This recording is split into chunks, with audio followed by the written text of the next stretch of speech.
High, hello everyone. Welcome back to my channel. मी Ashwini Ashu's lifestyle चॅनलमध्ये तुम्हा सगळ्यांचं मनापासून स्वागत करते. आज आहे शुक्रवार आणि बकरी ईद सुद्धा आहे. तर आज मुलांना सुट्टीच आहे आणि आता बाप्पा आल्यापासून आहे ना मुलांना खूप साऱ्या सुट्ट्या होत्या. म्हणजे आरुषला तर फक्त 2 दिवस स्कूलला गेलेला या 10 दिवसांमध्ये. गावाला वर्षश्राद्ध होतं त्यामुळे त्याला 1 दिवस सुट्टी दिली होती आणि त्यानंतर दुसऱ्या दिवशी म्हणजे तिकडनं आल्यानंतर आम्ही जरा खरंच खूपच थकलो. सकाळी आम्हाला जागच नाही आली. त्यामुळे दुसऱ्या दिवशी त्याला सुट्टी भेटली. आणि या 10 दिवसामध्ये तो खरंच फक्त 2 दिवस स्कूलला गेला. आता डायरेक्टली तो सोमवारपासून स्कूलला जाणार आणि उद्या आहे अनंत चतुर्थी आणि मला असं तरी वाटतं, की सगळ्यांचा हा न आवडताच दिवस असावा. माझा तरी आहे. या 10 दिवसामध्ये ना घरामध्ये इतकं मंगलमय, इतकं छान वातावरण होऊन जातं ना, दररोज सकाळ-संध्याकाळ घरामध्ये आरती असते, छान गोड-गोड प्रसाद खायला भेटतो आणि एक वेगळाच उत्साह घरामध्ये असतो. एकदम छान फ्रेश वातावरण असतं आणि आज मात्र खरं सांगू, आज मी जेव्हा पूजा करत होती ना देवाची, तर मला आहे ना एकदम बोर होत होतं, की आज शेवटचा दिवस आहे आणि मग उद्या तर मला काही निवांत पूजा वगैरे करताच येणार नाही. कारण उद्या सगळी घाई असते. स्वयंपाक करायचा, मग पटपट सगळ्या गोष्टी आवरायच्या. तर ते चालू असतं आणि आजच जी काय आहे ती निवांत मला पूजा करता येणार. त्यामुळे मी छान इथे बाप्पांची मस्त पूजा केली आणि ह्या 10 दिवसांमध्ये पण छानच पूजा केली आणि कसं होऊन जातं ना, ह्या 10 दिवसांमध्ये ना सगळीकडे म्हणजे सगळीकडेच वातावरण एकदम मंगलमय होऊन जातं. जे वर्षभर आहे ना देवापुढे म्हणजे असा नमस्कार सुद्धा करत नाही देवाला, ते सुद्धा ह्या 10 दिवसांमध्ये ना आरती घेतात, त्यानंतर देवाला नमस्कार करतात आणि त्यांना पण असं आवड एक असते ना ती निर्माण होते. तर खरंच खूप छान हे 10 दिवस गेले, खूप आनंदाचे होते आणि आज मात्र त्यातला शेवटचा दिवस आहे आणि आज आहे ना खरं सांगू पूजा करताना माझं मन जे होतं ना, ते खरंच असं उदास होतं, की नको हा दिवस म्हणजे उद्याचा जो दिवस आहे ना, तो अजून 1 दिवस पुढे ढकलावा असं मला असं वाटत होतं. पण चला असो ते तर करावंच लागतं. बाप्पा घरी नाही गेले तर पुढच्या वर्षी कसे घरी आपल्या घरी येणार नाही का? तर मी इथे छान बाप्पांची पूजा करून घेतली.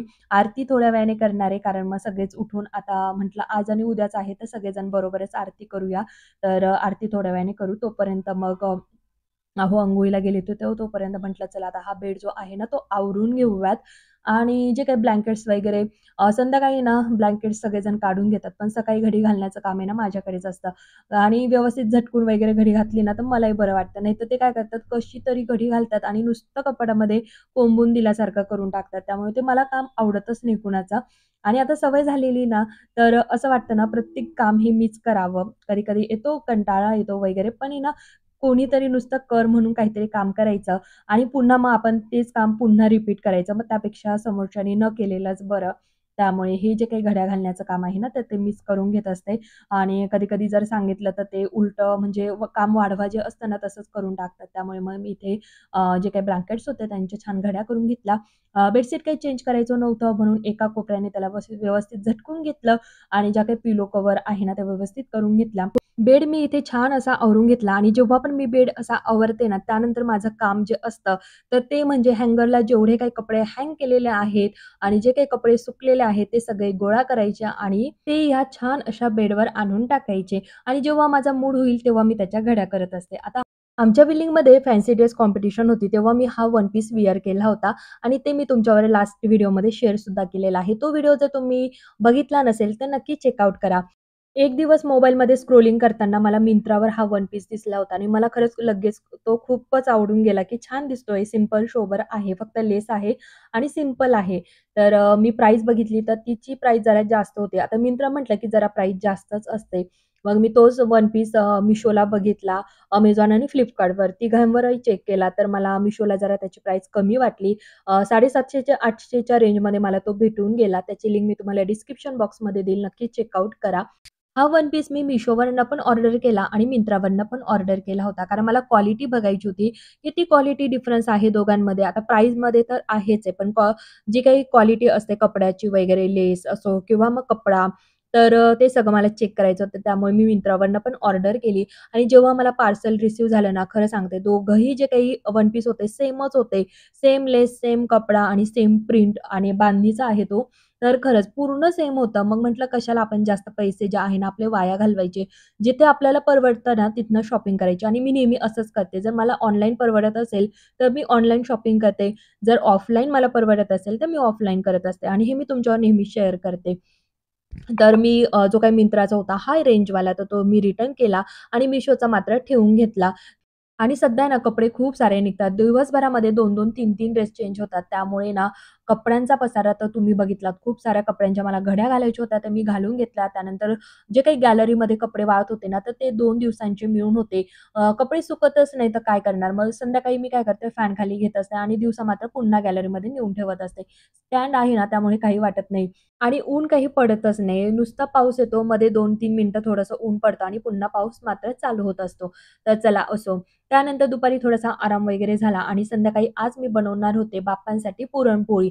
तर लगेच मी 5 वाजता स्वयंपाकाला लागली असेल. 5 वाजता मस्त डाळ शिजत टाकून दिली, मस्त राईस बनवला आणि लगेच आहे ना आमटीसुद्धा बनवली, कटाची आमटी. आणि आज आहे ना माझा वैभव लक्ष्मीचा सुद्धा उपवास होता. तर त्यामुळे मग म्हटलं चला बाप्पांना आणि लक्ष्मी मातेला सुद्धा पुरणाचा नैवेद्य होऊन जाईल आणि त्यासाठीच मी आज पुरणपोळी जी आहे ना ती बनवली. आणि दुसऱ्या बाजूला लगेच कुरडई पापडीसुद्धा तळून घेतली. आता ह्या कुरड्या ज्या आहेत ना, त्या 2 वर्षाच्या जुन्या कुरड्या आहे आमच्या. तरी पण किती मोठ्या फुलल्या जातात आणि एकदम पांढऱ्या शुभ्र अशा कुरड्या आहेत आणि नेहमी कुरड्या ह्या माझ्या सासूबाईच करतात. आमच्यापर्यंत काही अजून येतच नाही, की तुम्ही करा, मग असं-तसं आजपर्यंत काही आमच्यापर्यंत आलं नाही. आता हळू पुढे आम्हाला सुद्धा सवय करून घ्यावी लागेल. सगळं थोडं-थोडं जमलंच पाहिजे आपल्याला सुद्धा, कारण आता त्यांचं पण वय होत चाललेलं आहे. उन्हाळ्यामध्ये जे काही आपण कुरडई पापडी बनवतो ना, तर गावाला काय होतं, पाडवा झाला की लगेच एक-एक पदार्थ बनवायला सुरुवात करतात आणि त्या पिरियडमध्ये काय होतं, मुलांची ॲन्युअल एक्झाम असते. 4-5 दिवस सुट्ट्या आल्या, की म्हणजे पेपर झाल्यानंतर 4-5 दिवस सुट्ट्या आणि पुन्हा त्यांचं नेक्स्ट इयर चालू होऊन जातं आणि मग ज्या काही सुट्ट्या लागतात, तर त्या मे महिन्यामध्येच लागतात आणि तोपर्यंत गावाला सगळं साठवण, जे काही वाळवण असतं ना, सगळं झालेलं असतं आणि त्यामुळेच माझ्यापर्यंत कुरडई पापडी बनवण्याचं काहीच येत नाही आणि असं नाही मी जात नाही म्हणून मला देत नाही, तर मला सुद्धा देतात. या बाबतीत मी नक्कीच लकी आहे. तर चला असो, मी इथे कुरड्या पापडी तळून घेतली. आज माझ्याकडे 4-5 प्रकारचे ना भजे होणार आहे. म्हणजे मी बघा कांद्याचे, त्यानंतर बटाट्याचे आणि गिलक्याचे भजे बनवणार. पण हे सगळे भजे बनवले ना, तरी आहोंना मात्र मिरचीचेच भजे खायचे राहतात. त्यामुळे मी त्यांच्यासाठी सुद्धा मिरची कट केली आहे आणि मिरचीचे पण मी भजे बनवणार आहे. जी काही कुरडई पापडी आहे, तर बाहेर आहे ना पावसाचं वातावरण आणि लगेच सादळल्या जातात. त्यामुळे मी त्याला छान असं कॅरी बॅगमध्ये पॅक करून ठेवला आणि आज जसं मी तुम्हाला म्हटलं वैभव लक्ष्मीचा उपवास आहे, तर संध्याकाळच्या वेळेला दिवा वगैरे लावून घेतला तुळशीला बाहेर आणि नंतर मात्र पूजा मांडायला सुरुवात केली. हे जे काही वैभव लक्ष्मीचे उपवास असतात ना, तर ते मी 11 शुक्रवार करत असते आणि दरवर्षी मी काय करायची चौरंगावर पूजा मांडायची. मग तेव्हा मी पहिल्यांदा गणपती पूजन करून घ्यायची. त्यानंतर मग कलशाची स्थापना, गजलक्ष्मी, घंटा, शंख तर अशी सगळी पूजा मांडून आणि मग पूजा करायची.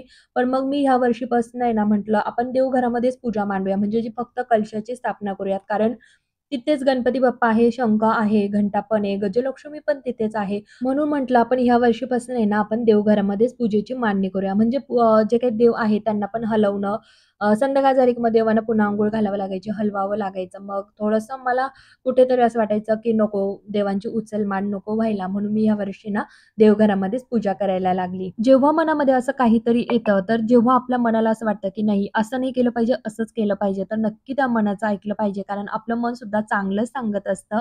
छान छोटा चौरंग घेतला, थोडी हाईट कमी होती म्हणून खाली बॉक्स ठेवला, त्यावर चौरंग ठेवला, छान आसन मांडलं आणि तांबा जो होता ना, तो धुवून घेतला. त्यावर मस्त स्वास्तिक काढून घेतलं, अष्टदिशांनी रेषा उभ्या उठवून घेतल्या.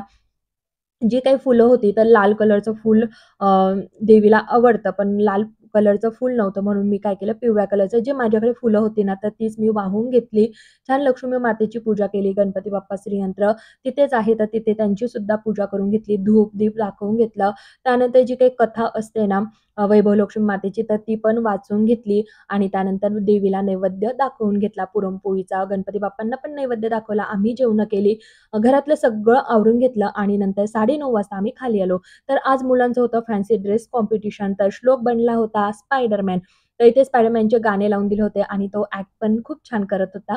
नंतर आलं आरुषकडे. तर आरुष पण इथे मस्त स्टायलिश बॉय झालेला होता आणि तो खूप स्टाईल मारत होता. ही सगळी मजा मारण्याचा आजचा हा मात्र शेवटचा दिवस. उद्या या वेळेला सगळेजण ज्याच्या त्याच्या घरामध्ये असणार. तर सगळे लहान मुलांना खूप गोड दिसत होते आणि सगळ्यांसाठी तुम्ही हार्ट नक्कीच देऊ शकतात कमेंट बॉक्समध्ये. उद्यासुद्धा खूप सारी मजा येणार आहे, पण उद्याचा दिवस मात्र पूर्ण धावपळीचा असणार आणि कुठेतरी मन मात्र उदास असणार आहे. तर उद्याचा व्हिडिओ आपला गणपती विसर्जनाचा असणार आहे. नक्की तुम्ही तो चेकआउट करा. कसा वाटला तुम्हाला आजचा हा व्हिडिओ? आवडला असेल तर नेहमीप्रमाणे लाईक करा, शेअर करा, सबस्क्राईब आणि कमेंट्स करा. पुन्हा भेटूया अशाच इंटरेस्टिंग डेली व्लॉग्स बरोबर. तोपर्यंत bye bye. Take care friends.